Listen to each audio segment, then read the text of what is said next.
and welcome to Celebrating Cinema, a podcast for the love of cinema.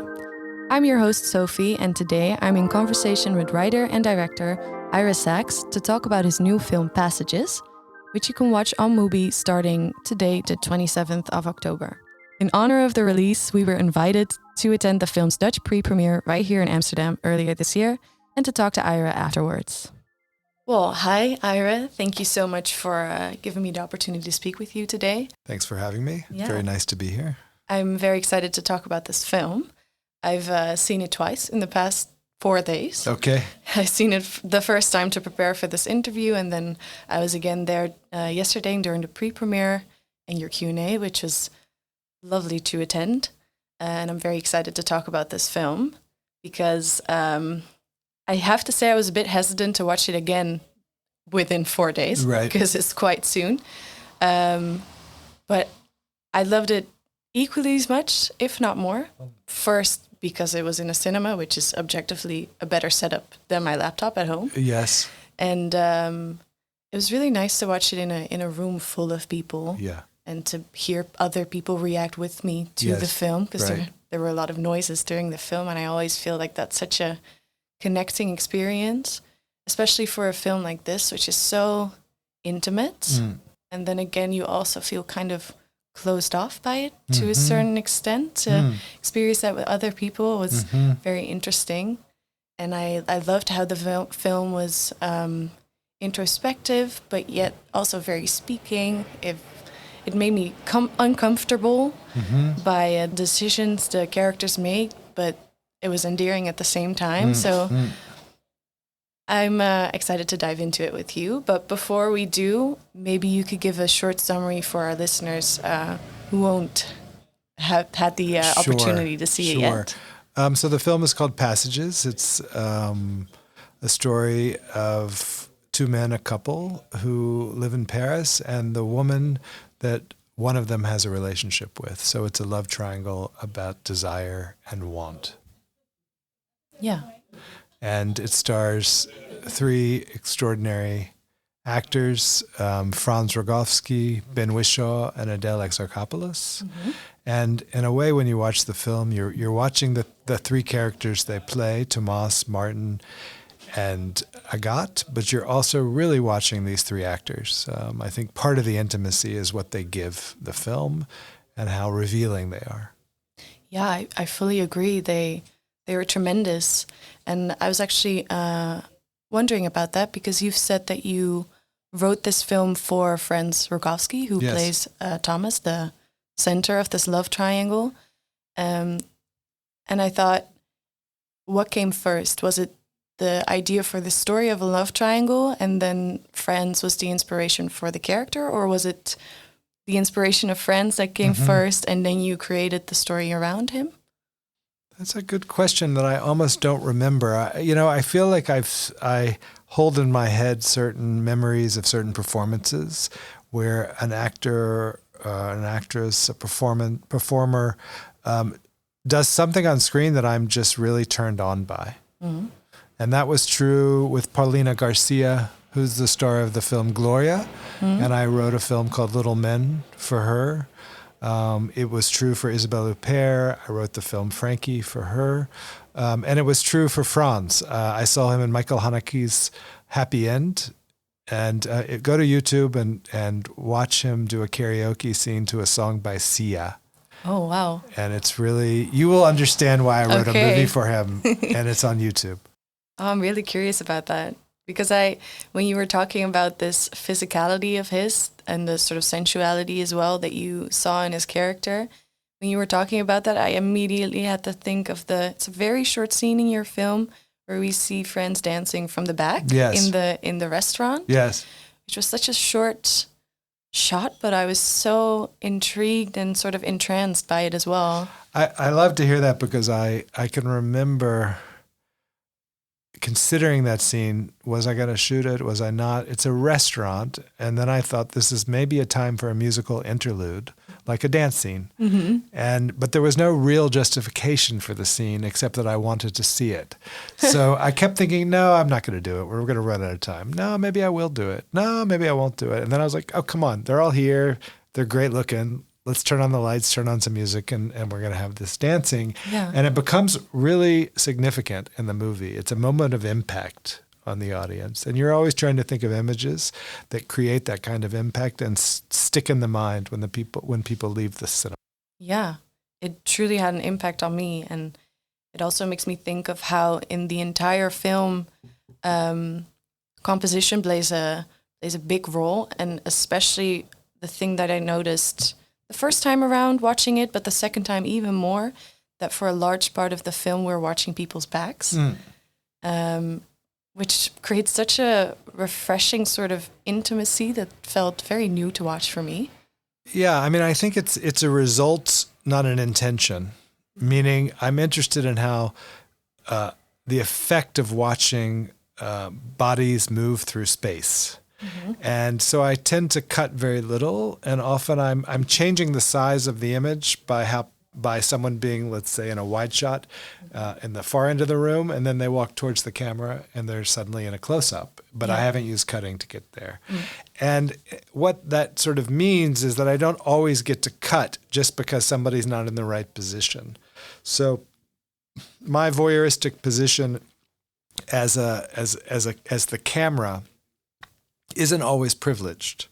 And I think that's where the back becomes interesting. And sometimes I think it becomes truly expressive of emotion in a way that the face does not do, and is different than the face. It's the body. Franz Rogowski thinks of himself less as an actor and more as a piece of sculpture.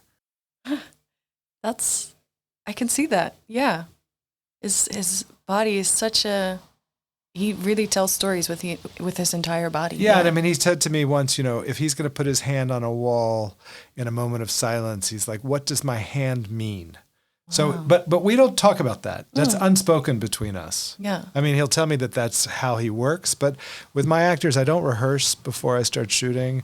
I spend a lot of time working on their costumes, and we spend a lot of time trying on clothes, which is a wonderful way of getting intimate with somebody. Yeah. And also creating character. But we don't talk about backstory. We don't talk about motivation.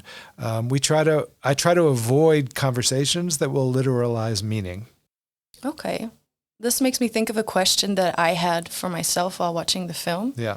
Because at a certain point, I kind of asked myself, do I understand these characters? Do I even want or need to understand these characters? Or do I just want to experience their story and then maybe have some questions and move on with my life? And that made me wonder how that is for a writer and a director to create a character. Do you feel like you need to fully understand them to create them, or? Well, I would like to ask back, do you feel by the end of the film that you have an understanding of who these people are, or familiarity?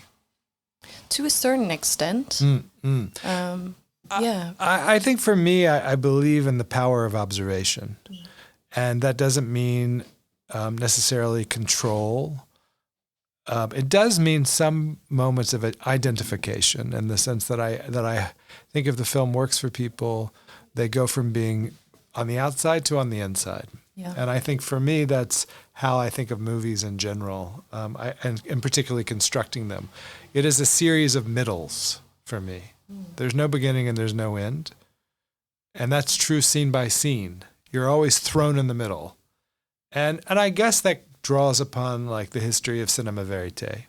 It's not a verite film, but it works with verite tropes in the sense that the world is happening and the camera somehow gets the opportunity to be there. Yeah. But the world is happening whether you're there or not. It should be the sense. Yeah. Yeah, this was one of the a note that I made while I was watching the first time, because one of the very first things that piqued my interest that I noticed about the film is that the pacing is quite quick. I think in the first 15 minutes or so, Thomas has already left his husband, moved in with his new lover. And the thing that makes it quick, not just because of the time frame, but also because a lot of these big decisions are happening off screen. So in the first 15 minutes or so, I was like, ooh, I feel like I've missed things. But then while the film continued, it was such a different form of intimacy that indeed lets you understand the characters to some extent because you see very different moments than you would normally when it's really driven, the action is really driven by those decisions. I think you get to know them in a very different way by being in these middles.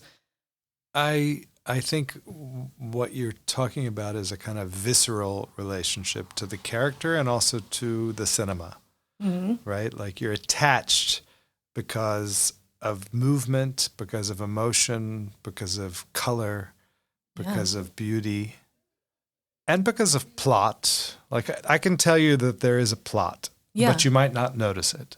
Yeah. Can you expand a bit on that? Well, the film in some ways is very simply a story of a man who begins with in a moment of domination and he ends on the floor. Yeah. And how does he get to the floor? Yeah. How did he get to the point where he has nothing? And that's the whole story. And every chapter is some question of I try to think about suspense. In the sense that like in each scene something is missing that the characters want that will not be answered until later. So it won't be answered in the moment, but the question will be shifted. Every scene has a value dramatically, is what I'm saying. Yeah, because I heard you talk in an interview about that you very much so believe in a motivated cut, which ties back to what you said, that you are interested in movement and getting there without cutting. Well, I guess I just I feel like I want to show that I'm really I want the feeling that I'm really attentive, and a cut means that my attention got lost. I think I was just thinking about like it's like analysis, like if you're in psychoanalysis and there's an analyst and there's an analysand. And there's a patient. And you really want to be interested as an analyst in everything that the patient is talking about. That's kind of your job. Yeah. But the truth is there's another patient in the next scene. So it's like it's the cut between patients. Right. But in the moment, you have to be very, very interested. Oh, that's such an interesting analogy. It makes me understand much more what you mean by the motivated cut. So it works. My metaphor works. It definitely works. Yeah. So the story takes place in Paris, but you wrote the script not in Paris, right? You wrote it in the US. Yep. And it was not always meant to be set in Paris. Correct. So in the end, how influential was the city to the story itself? Did it change after the location changed? Oh, it certainly changed. And I couldn't have said it in many cities besides New York and Paris. Maybe those were the two options for me as an artist, because they're both cities that I'm extremely familiar with and have had a life in. So Paris in 1986, I lived there as a student. I was maybe 20 years old, and I didn't have any friends, and I didn't speak French, and I was pretty depressed, but I was there, and I ended up really finding my sort of salvation, my companionship in the cinemas. I went to the movies 2 or 3 times a day for 3 months, and I saw 197 movies in that period of time, and it was just a transformative experience. I discovered a lot, and I discovered a really intimate relationship that I had with cinema, but also the history of cinema, which has continued to this day.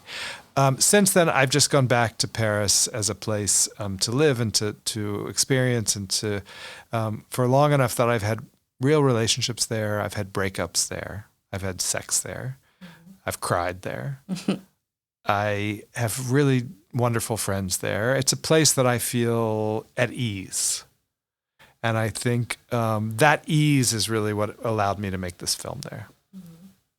And do you feel like the city itself has a big influence on the story and the character development? I do. I mean, I think it's not a touristic Paris in the film. There's a lot of interiors. It's a lot of bedrooms and apartments, but it's there's a certain kind of history that I think you feel in the images, and I think significantly the film ends in the streets of Paris.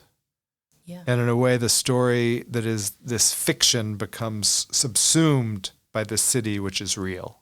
That final sequence of Franz or Thomas riding his bike into the city, that it was touched upon yesterday in the Q&A as well. That was such an interesting way to end the film. And to me, it also almost felt like we as an audience were kind of given back to the world. Mm-hmm. We were in this very intimate setting, all inside, and now kind of step out by going back into the city. Yes, I think that was part of the intention. My films tend to end with a, would they end with an kind of open sensibility? Mm-hmm. They're not resolved, but I hope that they are finished. Right. Like, I hope that I've given, the kind of unity that's asked of like Greek drama. I hope that I've fulfilled that unity. Yeah. Yeah, I think you did. I also was really just struck by how good a bike rider Franz Rogowski was. Yeah. And I knew that, and I really built the scene based on the fact that he's like a crazy man on a bike and could do this really extremely physical kind of performance in the streets of Paris on his bicycle. Yeah. There were all the scenes where he was biking were, even though not much happens because he's just on his bike, they were so beautiful to watch. And you said that he, at some points, even reached 50 kilometers per hour, which is crazy on a bike. How was it to film that? It was really fun. It was kind of it was kind of dreamy to be running around Paris. And also I was watching the images. So there was a bit of ecstasy to the fact that we were achieving something that you can't imagine until you're starting to do it. I mean, that's true with basically every day of shooting a film is this kind of conflict, almost battle with what is possible. Mm-hmm. And there's this great anxiety as a director, which is very personal and somewhat, you're the only one who knows how much is at risk. Like, it might not happen. Everybody thinks it's all going to happen. Like, everybody thinks that there's some kind of, we're shooting a film, we turn on the camera, we have actors, we have everything. It's just going to happen. And what I know as a director is it takes a certain kind of miracle for something to happen that's actually worth being part of your movie. And there's always a chance that it won't. And so I think in shooting that scene and suddenly seeing the images and on the monitor as we're shooting it, we're in a truck and we're following with the camera. At some points, Franz is actually holding the truck. That's why we're able to have a sustained close-up. I was wondering, and I'm seeing just what's coming into the screen, and there's great pleasure because I'm fulfilling some idea that I can only know once I see the image. How does the choice to not rehearse, how does it factor into this risk for you? It's the risk that actually gives the possibility of making the images that I want. Like, because what I'm looking for is the thing that can't be said.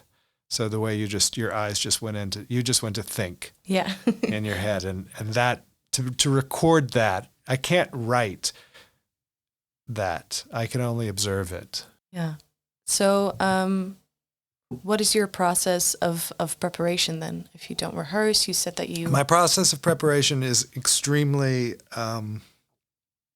it's not obsessive, but and hopefully it's not academic, but it's very, very thorough in the sense that if I'm not working with my actors more than a couple of hours a week in pre-production, I'm working with my cinematographer, in this case, Jose DeHaye, like 5 hours, 6 hours a day for many weeks to be prepared to shoot the film, because I don't go into a scene without a strategy in advance of how the camera is going to interact with the actors and space.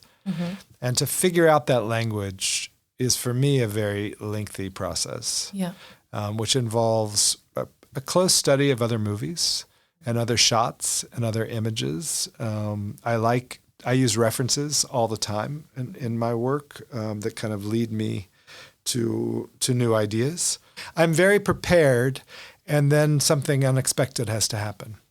That seems like a scary process.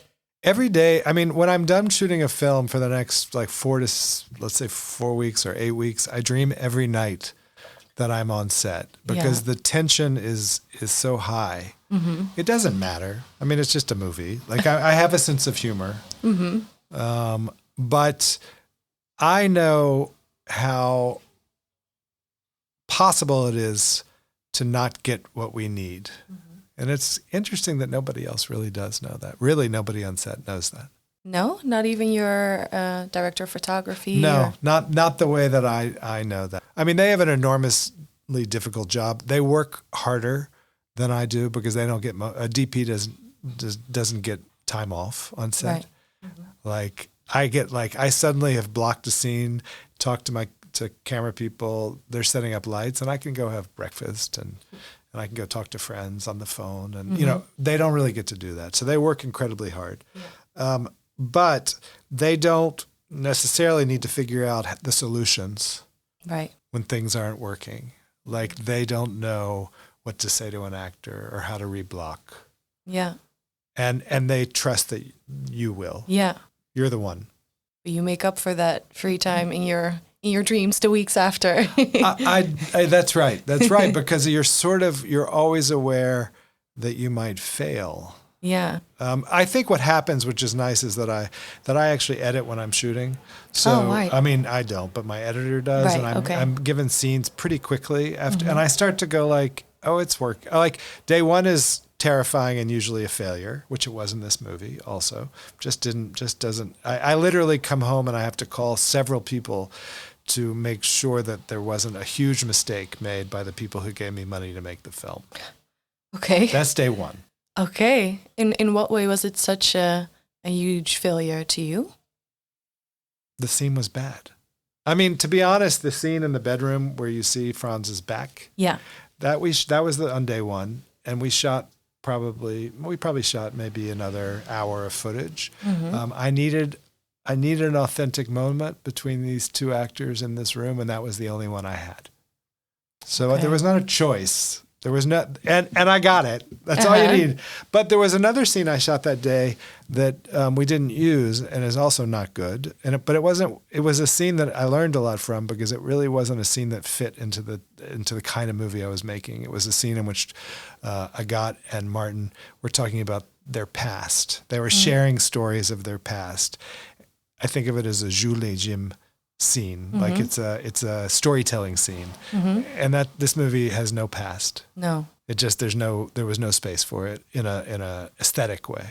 So it failed because it wasn't right. So that's an example. Those things happened and they weren't right, but they were also day one. Yeah, and by day 5, I'm actually seeing my scenes, and I feel a kind of excitement and confidence because I see things are working. Yeah. And then you just proceed. Yeah. Do you then often go back to scenes to reshoot them? No. Or do you work with whatever you had? No, I almost never reshoot. Okay. I don't give myself that option. I don't have it in terms of time. I also don't think I think better to assume this is it. I do always, on a day of shooting, think, can the movie live without this scene? And I usually convince myself that it can, which allows me to calm down. Because I think it's okay. I'm going to do the best I can, and I hope I get something. But can the movie live without this scene? And there are some scenes the movie cannot live without. For sure. But a lot of them that can. Yeah. Moving back a little bit, the scene where Thomas and Martin are having a conversation on the bed, and we see the back of Thomas, and he's completely blocking Martin. Do I understand correctly that you never intended to shoot it that way? Correct. Wow. And it was so speaking that it was done this way. I thought it was like a crucial point in the film. No, not at all. And you can actually see Martin. You can just see the side of his face, which is really significant. And I think you're not, but no, that wasn't, I'm not that self-conscious with my work. I mean, I think I'm glad about that. Like, I'm trying not to impress. That's not a sentence that I thought I would hear a film director say ever, I think. Well, I think the best work seems effortless. You don't even notice. I mean, I think of Ozu. Sorry, what did you say? I think of the Japanese director Ozu. I don't know him. Oh, you got such a great thing to discover in your life. Yeah. He's one of the greatest film directors ever. And one of the things I love about Ozu, so he was a Japanese director from like the 30s until probably the mid 60s, and he made many films, like 45 films. Oh. And they're in some ways all about the same thing, which is like family life and what happens between parents and children. And sisters and brothers, and I mean they're all really very, very similar, and each one is as different as our own lives. And for me, he gave me permission to say, like, to be interested time and again in the same questions. And he's also, the films are super everyday and super magnificent. In that non-impressing way that you talk about? In that non-impressing way. I mean, the impression, Ozu is as good as Shakespeare, really. Wow, okay. Like, he's as good as any writer ever. It's the most beautiful human cinema. Wow, I am now definitely looking forward to watching his 45 films. Yes. Well, I hope the best way to watch Ozu, to be honest, is in a festival. Oh, right, yeah. Like to actually be like, oh, they're playing Ozu. I'm gonna go to a bunch of those. Right. Because then that's what I did, and that with my co-writer, we discovered Ozu maybe 10 years ago in Memphis together. I mean, not Memphis, in New York together, and it changed our writing. It changed our lives. Yeah. And it's not necessarily for the small screen. I will have to find a festival then where they show his films. If I don't, is there one film that you would recommend above the others? Late Summer is a wonderful, wonderful film. I mean, they're all the time. There's like Early Spring is a great film. Late Summer is a great film. I remade 2 of his films as Little Men. It was one film. He made a film called I Was Born But. Yeah. ... which is a black and white silent film that he made in the 30s, and he remade it as a film called Good Morning. Okay.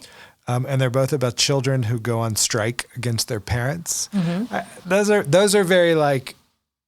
That's a very sweet way to start. There's their childhood films, and others of his movies are really about like what it is to like accept the limits of one's life and the limits of one's commitment to others, but with so much compassion. I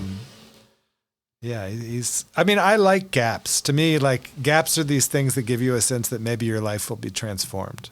Yeah. Right? Like maybe there's something you will see in a cinema that will change your life forever. Yeah. I definitely felt those gaps in passages, I think. Yeah. Yeah. Just to end off, I would like to point out something that you said yesterday during your Q&A that really stayed with me. You said that you find comfort in people struggling to be with each other, which I thought was such a striking comment. And to end, I would like for you to expand a bit on what you mean and how viewers can find this comfort in your film. Well, what comes to my mind is I find comfort myself in art. And art, and in literature specifically, and in cinema, storytelling. I find familiarity of things that I felt in my own life I might have felt alone. And I think to see myself through other people's stories is a way of loving myself in some ways, like being gentle on myself. I think about, we have in America the 12-step programs like AA and Al-Anon and these kind of things, and I participate, and even though it's an anonymous program, but and what I love is like the listening to stories of other people, which allows you to reflect on your own experience and your own and the ways in which you're hard on yourself. And somehow I think cinema allows us to embrace those things that we struggle with. If after listening to this episode you would like to see passages for yourself, it is now available on Mubi.com. Want to know more behind the scenes details? We were also recently in conversation with filmmaker Marusia Sirujkovskaya to talk about her stunningly heartbreaking film How to Save a Dead Friend, which chronicles her life with her lover and best friend Kimi, against the backdrop of Russia's authoritarian regime. You can listen to the conversation on our website or on any streaming platform.